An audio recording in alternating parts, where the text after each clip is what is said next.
Hazrat Abu Aliya radiyallahu anhu reports, your Prophet's cousin, namely Hazrat Ibn Abbas radiyallahu anhu, narrates us the hadith that the Prophet sallallahu alaihi wasallam said, on the night when I was taken up to the heaven, I saw Hazrat Moosa alayhi salam, that he was a man of whitish complexion, tall statured and curly haired, as if he were a member of the tribe Shanu'a. I saw Hazrat Isa Jesus alayhi salam, having middle stature, moderate limbs, fair complexion, and straight hair. Thereafter I beheld Malik, the guardian of hell, and Antichrist. These are the signs which Allah Jalla Jalaluhu showed to him. You therefore doubt not about meeting him.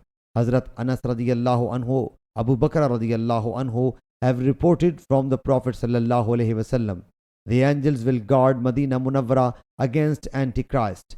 Sahih Bukhari, Hadith number 3239.